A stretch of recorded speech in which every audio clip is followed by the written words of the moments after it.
Hey everybody, you're now listening to Cup of Queens with Paige and Saray, and we're so excited to talk with the owner and founder of the Mason Jar Boutique, Katie. Mason Jar has 3 store locations, one in Fargo, Sioux Falls, and Cave Creek, Arizona. We are diving into all things fashion, upcoming trends that Katie wishes would go away forever, and what it is like going to market. Katie talks with us all about what it means to be a female business owner and the importance of women empowerment within their industry. This drives her to inspire her staff, customers, and even her young daughters that women can truly do anything they set their minds to. So grab your cup and enjoy. Hey, how's it going? Hey, good. Hello. How are you? Good. We're so excited. Thank you so much. Yeah. We're so excited to talk with you. We're like seeing Mason Jar everywhere. So Okay. it's so Our fun. marketing is working. Yes, it definitely is. Yeah. And we want to know the inside scoop of everything, how you got started with everything. So Yeah. So I actually started Mason Jar in 2014. So it's been around for a while now. really, Yeah, we started online, and it was a really slow start for us. So we opened a retail store, and then things kind of started to pick up. So we've had our first retail store since 2015, and we just kept growing online, and now we're expanding retail. So we just, Fargo is our 4th store, and we're already looking for our 5th location. And then we're actually just now trying to find bigger warehouse space too. So awesome. That's so cool. So, Yeah. okay, where are all the other locations? So Sioux Falls, right? yeah, so Del Rapids is where we started. It's a town north of Sioux Falls. It's where our warehouse location and everything is. And then we also actually own the flower shop here too, which that was too much. So we just got rid of that. But so we have Del's is the warehouse. Then we have Fargo, Sioux Falls, and then Cave Creek, Arizona, which is just north of Scottsdale. Oh my gosh, sweet. that is so fun. But also, how the heck do you manage something from so far away like that? That's gonna be hard. Yeah, I'm lucky. That's where my family's like at. So they keep pretty good eye on it. My sister does all of our like accounting and bookwork, and she watches that store too. So Oh, nice. yeah, That is pre-COVID, cool. I made it down there a lot. And now it's finally getting back to where we're traveling a lot more. So Oh my Good. gosh. Yeah. Okay, well, we should probably even tell people who are listening who might not know who Mason Jar is, Yeah. what you are. So, I mean, how would you define your guys' store? we are, an online women's boutique with also we have retail stores, but we try and empower women through clothing.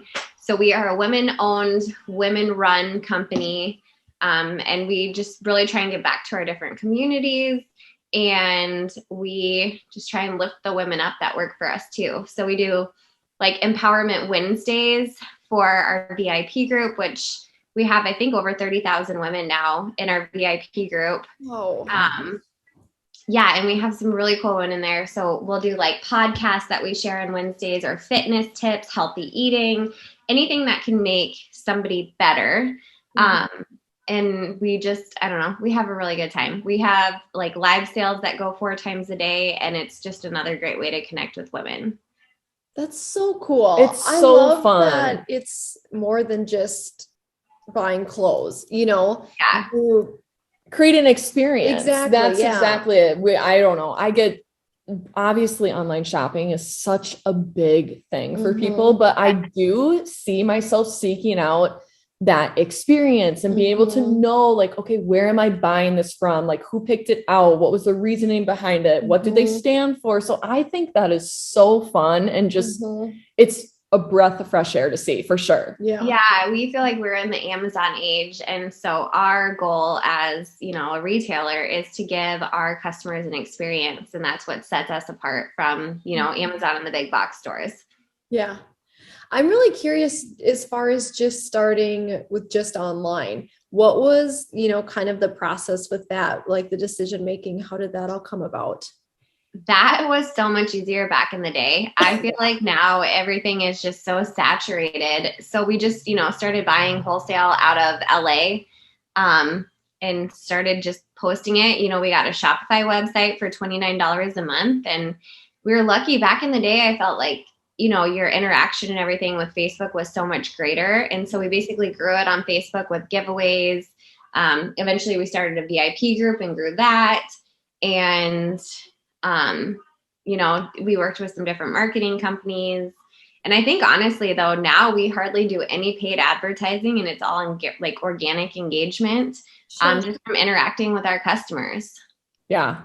And that's where you get that personal relationship. And that's where you do set yourself apart from the, ad that comes on Snapchat or whatever it might be. Mm-hmm. So, tell us a little bit about where your background was and how you even got in this. What was the kind of that key moment that you decided you were going to get into this industry? Yeah. So I grew up with a dad that was an entrepreneur. He, built these big businesses, and I think he retired at the age of 52. And so I always knew I wanted to do something. I was the kid that was like peddling pot holders that I made around town and lemonade stands and everything else. So I went to Arizona State, and I was a cheerleader there, and ended up, one of my friends did social work. And so I had no idea what I wanted my major to be. So I went for social work, and then started working at a domestic abuse shelter out of college. And while I loved it, it was also very depressing and sad, and I liked helping them. But then the downturn in the economy and stuff happened back in 2008, 2009, and that stopped. So then I became a flight attendant, met my girl's dad, ended up in South Dakota, which worked out amazing because we were kind of in a more rural community, 20 minutes from Sioux Falls, and the overhead was so low here that I was able to start it. So we started, the online part, and then we were able to get, a store on Main Street for $300 a month. And that helped us gain traction. And I also think when you have a brick and mortar, it helps people to trust you a lot more. They know there's actually a physical location that they can find you at. And I think that did too help our online sales, knowing that we were real, in the digital age with scams and all that. And that's how it started. I started hearing about boutiques and seeing, because before that, there was no such thing as boutiques. They kind of started back in that time period. And I saw them growing, and I said, hey, I think I could try this, and just kind of Googled how to buy clothes, and I went for it, and it worked. Oh my gosh. That's so cool. That's awesome. Yeah. That's the way I love it. And I think I'm just curious, as far as getting into the Fargo market, what was the draw to Fargo for you guys? So I had a couple girls here that worked for me that were familiar with Fargo, and they just said that, there's some boutiques, but not a ton. We didn't feel like it was a really saturated market at that point. And it just so happened that there was this spot that had sat there for a year. It was where others was at. Yeah. And I think with COVID and stuff, and nobody had even, I don't think, really looked at it. And then we found out that the Jasper was opening right across the street, a week after or a week before we would open. And we just kind of knew that it was a match made in heaven. Meant to be. You guys have the cutest storefront. Oh, it's adorable. I was telling Siri, I was driving by before we had reached out to you, and I'm like, oh my gosh, beautiful pink, bright building. It's so pretty. And I think that's and downtown. That was funny because the pink wasn't in the plan in the beginning. And we're like, hey, how do we really catch people's eye down here? It's heavy foot traffic. There's the hotel across the street. How can we get people to walk in our door front?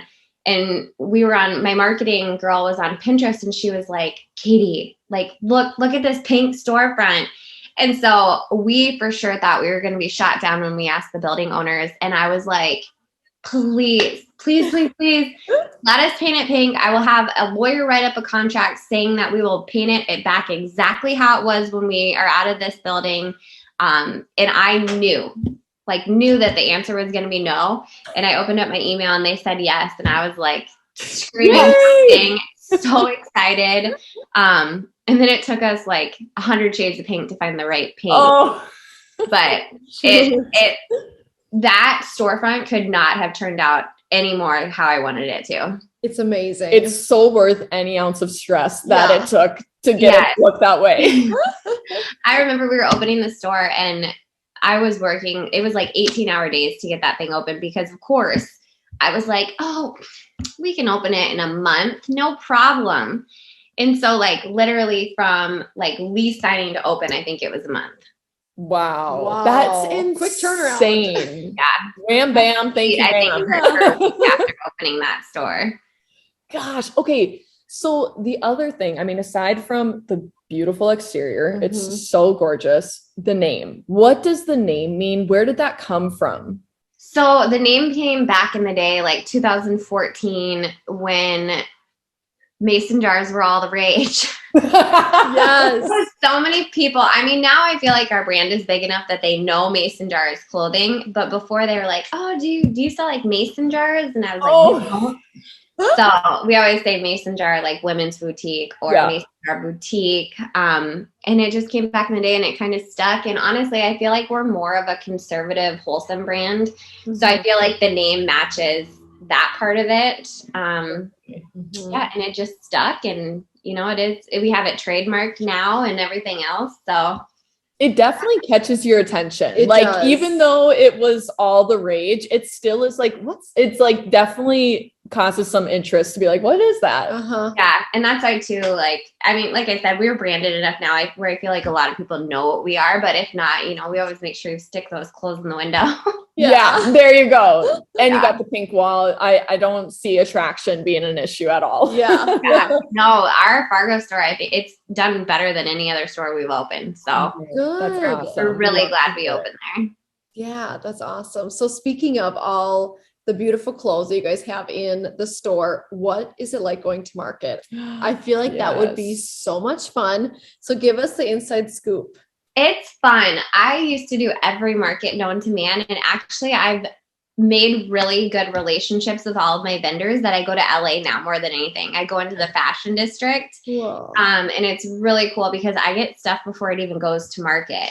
But I still will do the big markets. And it's just, I love market and I love getting to, you know, make relationships with other boutique owners and stuff. But it's almost overwhelming. There's so much there and you walk in and it's literally like taking 20 Costco's and filling it with full of clothes. Jeez. Sounds like a dream. When you walk in there and you know you have to go through it all, you're like, oh, that's a lot of clothes. Yeah. And so for our listeners who might not be familiar with what even market is, where does that typically take place? And how does anyone go to that? Is that just like a free for all? Anyone can go? Nope. So you have to have a wholesaler's license and you have to register. And so you have to be a retail store or an online store and you have to show your tax license and a bunch of documents. But there's Las Vegas, Dallas, Atlanta, New York, Chicago. I would say those are the big ones. The biggest one is called Magic. It's in Florida and it's twice a year.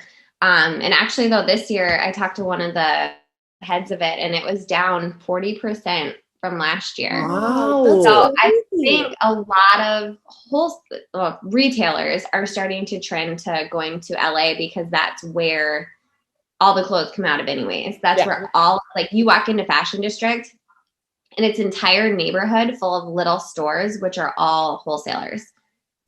So cool. Oh my gosh. Right. Book a flight. And it's fun to see really how the clothes are manufactured and made because you have the textiles industry, which is like right next door. And then you move into, you know, the wholesalers and they get all of their clothing and stuff from, you know, the textile markets next door. And then they create and make all the clothing. Oh my gosh. That's just would be so fun. But also I can't imagine being on your end of things and being in a sea of all these clothes and then knowing, okay, I need to pick stuff. I need to like decide what people are going to like. So how do you, because everyone's style is so different. So how do you decide kind of what style you want Mason Jar to follow and what is kind of your style inspiration? We definitely look at trends. We look at Pantone colors that are coming up for the next, season. We do a lot of forecasting. We look at past trends that did well. In our VIP group, we ask people's favorite colors coming up for the new season. And honestly, a lot of it is just learning over the years what works and what doesn't. I can look at a shirt and in like a millisecond tell you yes or no. Really? Wow. Yeah, I mean, I look at just by quickly looking at a shirt, I look at the length, I look at the texture of the fabric, I look at the quality. I can tell if the bust size is too large or too small and a small. And we look at, a small and a large, and we say, hey, is this a true small? Is this a true large? Denim, we look at inseam length, rise, all of that kind of stuff. And it's just a lot goes into it. But I've been doing it long enough. I feel like I'm finally really getting it. Have an eye for it now. I wish I had an eye for I that. do too. I do too. To walk in and be like, yep, no. Yeah, exactly. Yeah, and it was a lot of trial and error in the beginning. A lot. Yeah. So you brought up trends, and I'm just really curious, going into the fall, what are some fun and different, unique trends that you see coming right back? now? I'm really seeing two-tone jeans, like Yes. that has the dark and the light denim. Yellow is really big right now for fall colors. And then, of course, you have your olive and burgundy and like your normal fall colors. But right now, yellow is what we're seeing a lot of. We're also seeing a lot of teal. Baby doll tops are coming back. Flare jeans have already kind of come back, but they're really strong right now. Yeah. Baby doll tees. Isn't that just weird how things like recycle and come back? Shackets are probably our biggest thing right now, which I love a good fall shacket. So You actually had I one literally earlier. just took one off. I was like, I better save this for a fall interview. yeah, I mean, there's a lot of, it's cyclical, no matter what. Some lady yesterday asked us if we're going to get gaucho pants back in. Ooh, I don't. Yeah, do you know what I'm talking about? Gauchos. I don't think I'm open to this happening. My response was, I sure hope not. Nothing about those were cute, but I also, this is great, because this is what I want to lead into with the trends. Is there's so many trends I feel like specifically coming up in 2021 that people are like, are you kidding me? Like, that's back in style. But then you kind of come around, like for us, like baggy jeans. I was just like, no way, we're not seriously wearing those. And here I just bought like 3 pairs last weekend because I'm like, okay, they're cute. Like, I want to wear them. I want to wear them. So are there any styles that either are current or coming up that you're like, oh, I really personally do not love this? I'm trying to think of one right now, but one that I'm real glad had a short-lived lifespan recently was tie-dye. Yeah. Yes. I get that. Tie-dye, even I still, when we're shopping, I see a lot of tie-dye and I'm just like, nope. Not a fan of the tie-dye. Such a strange thing. It's like, okay, you made that when you were kids. And that's actually kind of like the beaded necklaces that you're seeing now. Like, like it feels like we're going back to camp. Yeah. I'm trying to think of really another, I mean, have you seen like the wedge platform sandals? Like they're like the thick black sole. No. Those are yes. Those were popular when I was in high school. No, those are coming back. Wow. Yeah, those could stay away. Those can stay away. But here, watch this be released in like in 6 months or next summer. I'll probably be wearing them. Because that's just know. It's just how it goes. You like hate on it for a while, and then you see it enough times, you're like, shoot, I'm gonna get that. I'll hop on that trend. Low rise jeans, like ultra low rise jeans are coming back. That is one thing. I do not care how cute low rise jeans are made. I just don't think I'll ever go back. No. I might go to like a mid rise. Like I could do a mid rise, but low rise, I just remember how uncomfortable that was. Yes. Never. Well, and how many times do you bend over and your like thong or butt sticking out? Yes. That was literally my entire middle school career, was sitting at the lunch cafeteria, like pulling up my jeans because like pulling your shirt down. Yes. Yeah. Yuck. We can't go back. Yeah. So what's your current favorite trend? Like, is there anything that you love that you hope never goes away? I do really love like a lot of the boots that are coming in right now. Like we had an outfit that we styled yesterday and it was flare jeans with white boots and like a really fun cropped graphic. And I thought it was adorable. So I think definitely on the right body type too. Those are super fun, super cute. Like I said, I don't mind like the cropped kind of baby dolls, like they have like the waist, like the cinch kind of waist, as long as they actually hit the jean line. So I think those are really cute. Trying to think of other stuff that we have right now, but yeah, like the white boots coming back. You think like 70s disco, and they are adorable. I went on love that. Like big white boot haul last year. Like I bought so many white boots, and every time I wore them, I was like, ooh, these are a little loud, but I love them. I love the white boots. Yeah, I think definitely if you style them right, they're adorable. So fun. But it, like I said, it would just be so difficult because I just can't imagine trying to pull all these different styles into one boutique. So aside from that, because it sounds like you have an eye and you've got that down, what do you feel like is the hardest part of doing what you do and being in the industry that you're in? I have 48 girls that work for me, and I think I love working with women, but it also can be really hard. Yeah. Everybody has a different personality. You know, they take, criticism in different ways, and it's working with each personality and, such a large, warehouse where we have so many different, we have a marketing team, we have our customer service people, we have our shipping, we have our inventory. And I think for me, that's the hardest part of being a business owner, is just really, making sure everybody's happy and that we have a positive and happy work environment. And that's not always easy when it's all women. What are some things that you do to help that? Because I think that is so relevant, even outside of a workplace. That's relevant in just groups of women. When you get 48 women together, you're bound to, have some disagreements or some people on different pages. So have you done any activities or conferences or things that you feel have been really helpful to help that?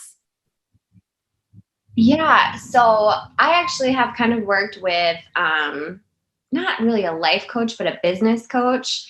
And her entire thing is like getting to know people's personalities and like, I'm going to say this wrong, Enneagrams. Yes. Yeah. I don't know how you say it, but I know what you're talking about. Yes. And so we did that, and that really helped me to understand my personality and how I work internally, and how maybe I can come off, not great when talking to people. I think that has really helped me being more self-aware of who I am as a person and how I react. And also every meeting that I have with my girls, I always say communication can solve anything.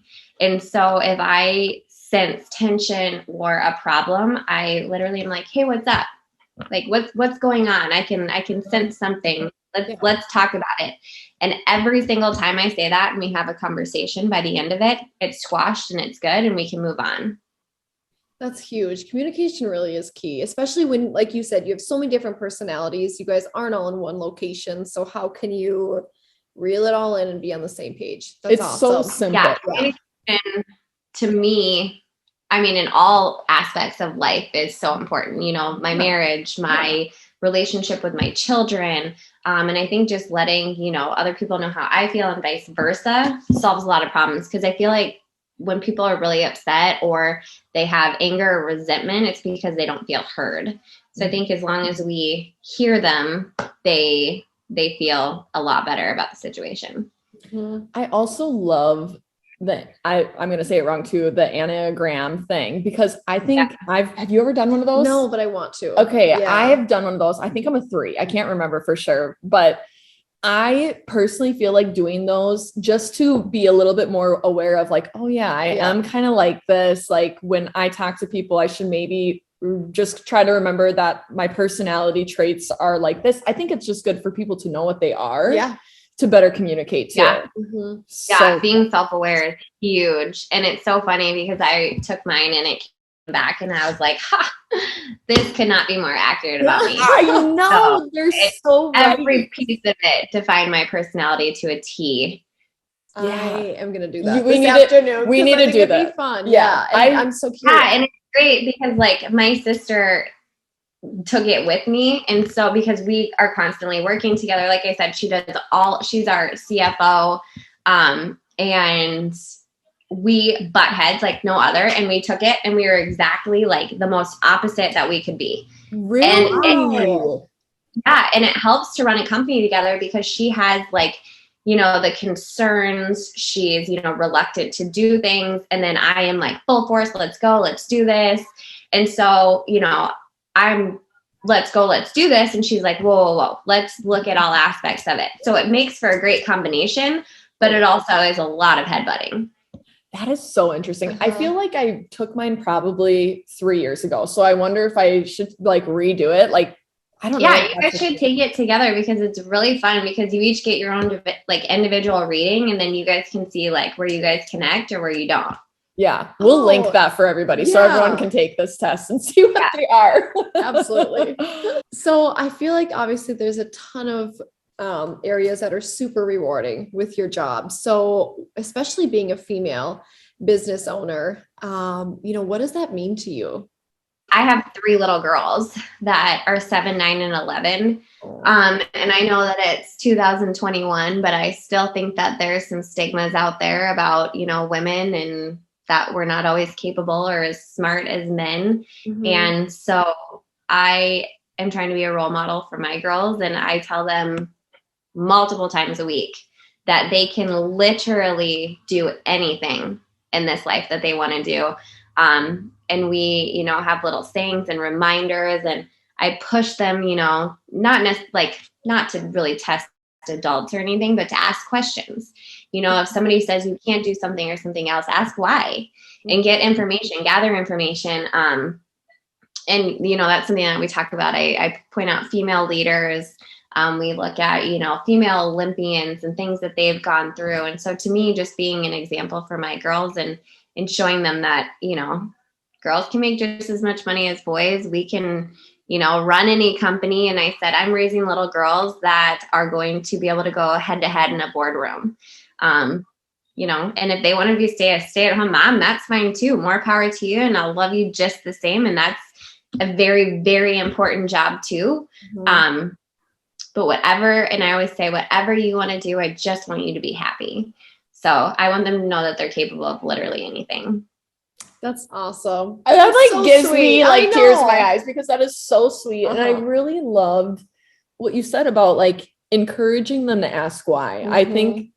I think it's great that you're telling your daughters to do that, but I think that's something that we all can do. Mm-hmm. There's so many times where we're in situations that, you're talking to someone who you feel is higher up or who is in a, bigger role than yourself. And sometimes it's scary to ask that why, but we're all entitled to know that information. Yeah, absolutely. Yeah. I'm very, I like equality. So if I feel like if there's an underdog, I'm always fighting for the underdog. Mm-hmm. And that's why I always have, when you ask people questions, it really kind of like sets them back. Like, why is she asking that? And like, well, can you answer it? Like, why is that the way that is? And a lot of the times people don't necessarily have the answers and it makes them think about it. So I'm very, my husband's always like, why do you always have to try and make something fair for somebody else? And I was like, why shouldn't I?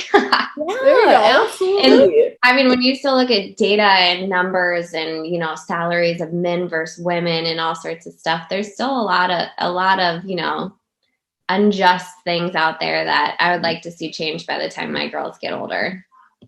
Oh, and you are doing such a great thing. So much, and yes. To the help to that. Mm-hmm. And I feel like, it is so inspiring that everything around Mason Jar is women empowerment focused. And I think that you guys are on such a good track to be so much more than just a boutique. You know, you have this experience and you probably work with a lot of women. And I'm sure within that, you have learned a lot from women. And we want to know, because we ask this to everybody, what does being a queen mean to you? Or what does a queen mean to you? Yep. Gosh, I would say, I say this to my kids too. I said, you always want to do the right thing, even when somebody's not looking. So I always try to be really fair. And I think always helping other women. I have a quote on one of my girls' walls that talks about, you know, straightening others' crowns. And that to me, I tell every girl that comes in here, I said, I don't want this to be your end all be all. I want Mason Jar to be your stepping stone. I want it to help you take you to the next step in your life that will help you have a fulfilled, happy, wonderful life. And if that's to like where you're working here and making money and you meet your husband and you have a baby and you want to stay home and that makes you happy, I will support you every step of the way. And so many girls have come into my office and said, hey, I hate to say this, but I got a job doing this, you know, and it's, you know, the thing I've always wanted. And I never once have said anything other than, I am so proud of you. Like, I'm so proud of you. I'm glad that you got this job. And I'm so thankful that you got to work with me for the time that you were here. And so that's what I want to show my kids too. Like, we don't need to be jealous or upset. You know, we just want everybody to do their best and to be their best. And we're just here to support them at the Mason Jar.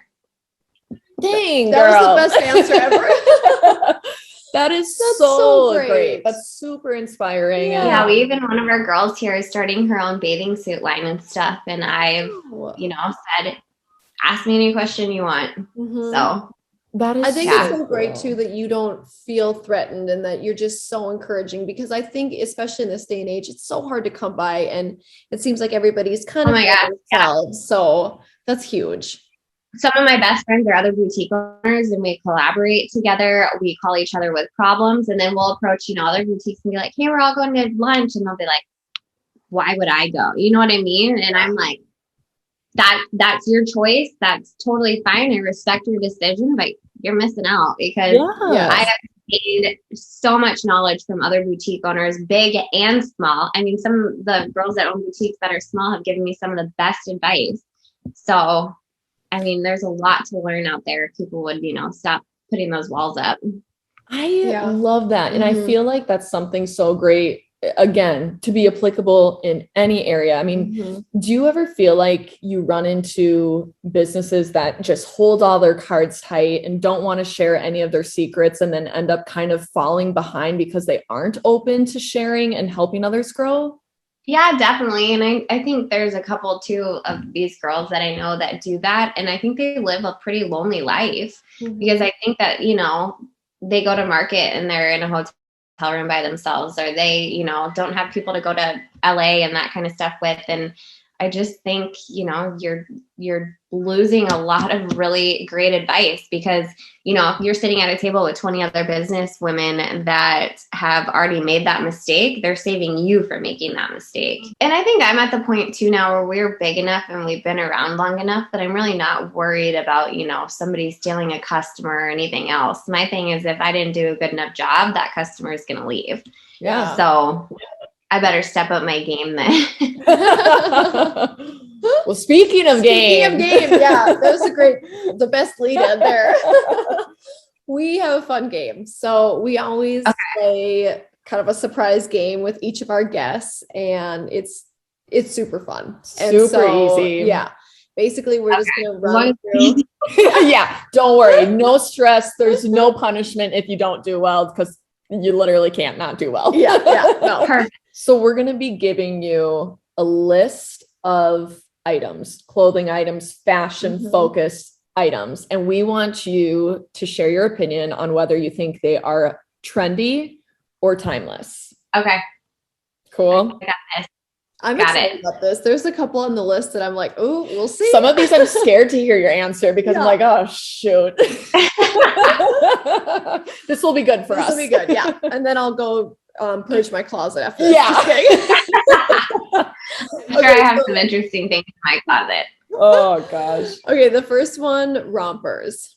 Trendy or timeless? Timeless. Thank goodness. Yay. Okay, For good. sure. I'm a big romper person. Yeah. They're just so easy. You can't go. Oh, so easy. Easy outfit. Yeah. All right, blazers. What was it? Oh, blazers. Timeless. Good. Timeless. Great. Yep. Always timeless. Colored beaded necklaces. No. Not even trendy. What was the other one? No. Trend. That's definitely a trend that will go away. Trendy. Yeah, for sure. Okay, this is one I personally haven't seen in like our area yet, but I'm seeing online. Arm sleeves. So like the sleeves that they almost look like long gloves, but they come up to like your half, like mid arm. I don't even know if I'd consider that trendy. It's just I feel like that's just a no-go. I'm with you on that. No. Maybe I'm not trendy enough for that though. Okay. That's hilarious. The small sunglasses. Trendy. Trendy. Okay. Square For toed sure. shoes. So specifically like squared toed. Trendy. Trendy. I love that. I love them. Yeah, I would say trendy. I hope they last. I think that they're cute, but I don't think that they're something that will stay around. No, Yeah. I don't think so either. Mhm. All right. The baggy jeans. Trendy. Yeah. Yeah, for sure. All right. Chunky gold jewelry. Yeah, that could be timeless if you have like a couple staple pieces. Yeah, I think so too. I Yeah. feel like I've worn gold jewelry forever. It changes My whole life. Yeah. but it's It gold comes in and out, but I feel like if you have a couple like timeless pieces that they would work. Yeah. Mhm. Yeah. Shirts with shoulder pads. Ooh, this is hard because there's some like, Chanel pieces and that kind of stuff where they've never really gone away. So I would probably,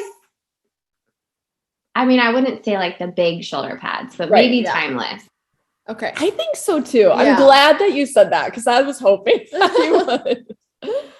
All Yeah, right. no, I've seen some really, I feel like it was the Chanel jacket that I saw that was like vintage that had shoulder pads. I think, yeah. When I think shoulder So. pads, I do think very like high-end fashion. I don't know Mhm. why. I just feel like that's always where it's shown. Mhm. I think so too. Yeah. Yeah. Okay, this one again, I'm seeing a lot more lately, but not specifically in this area, but mesh tops. No. Trendy. Never. I feel like that's always in like the 13 to like 19 range. Yes. I would agree with that. If you're 13 to 19 listening to this, go for it. Everyone else, maybe Please consider don't. something different. Maybe not. Yeah. Okay, hoop earrings. Oh, timeless. Yeah. Mhm. I love my hoops. I will never get rid of them. I No. truly don't think so. Yep. I wore hoops all the way back in the day. So timeless. Totally.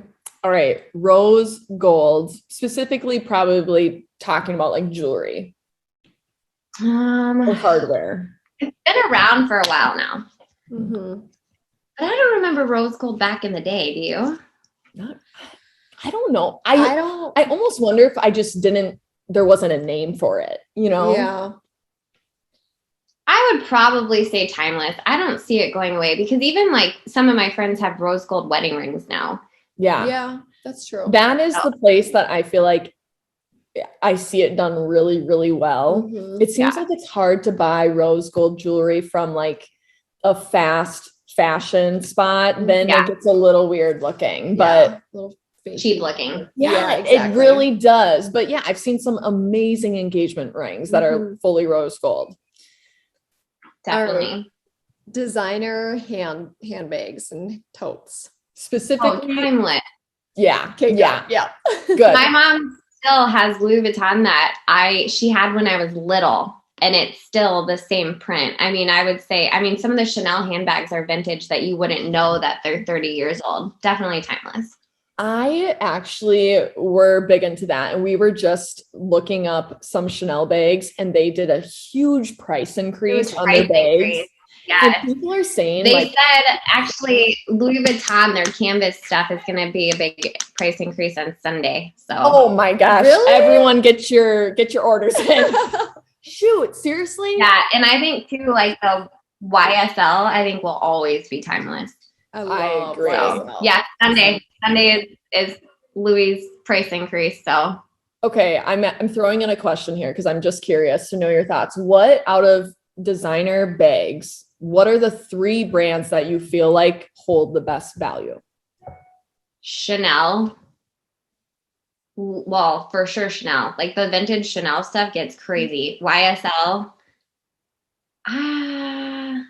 I feel like Balenciaga's been around for a really long time.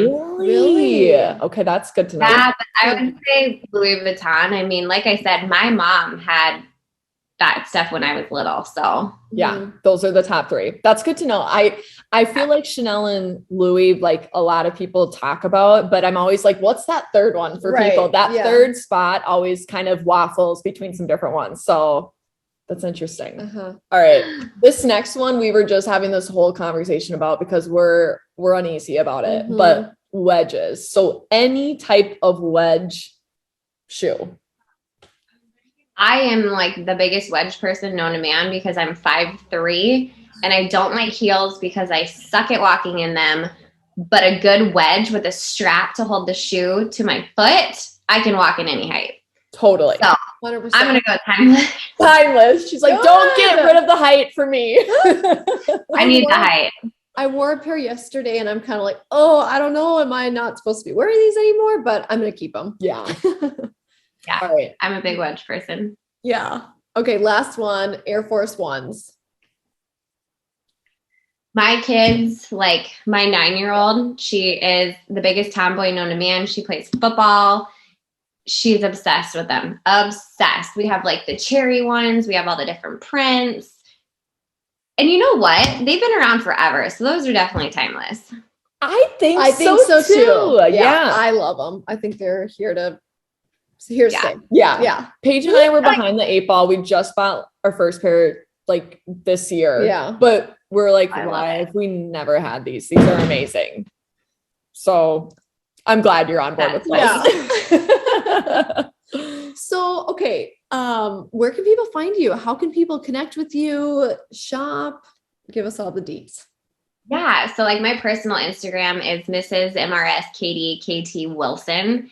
And then everything else, like it's shopthemasonjar.com. And then our Insta handle and everything else is shop the mason jar. So that's where you can find us. We'll have We'll link everything. This was so much fun. So fun. Thanks Updated for having me.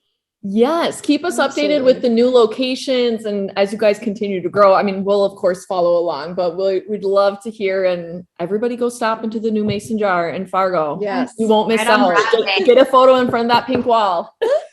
Yeah, you won't miss us. Right across from the Jasper. So I I feel like I should get like loyalty points or something at that hotel because I guarantee I've stayed there more than anybody else. Honestly, That's I'm so incredible. jealous of you I'm because so jealous. it's such a beautiful hotel. Yeah. So that sounds It is. incredible. They did such a good job with it. So Oh my gosh. I'll have to let you guys know sometime when we're coming to Fargo and we'll have to get drinks or something. So Yeah, that'd be awesome. Dude, that we can go to the Jasper. We'll just Yes. meet you across the street. yes, we would love that. Honestly, Yeah, 'cause I always have a couple girls with me and they would love to meet you guys too. So yeah, Yes, we that'd would be awesome. absolutely love that. Well, thank you again and have a Guys, great weekend. Bye. have a good day, you guys. Bye.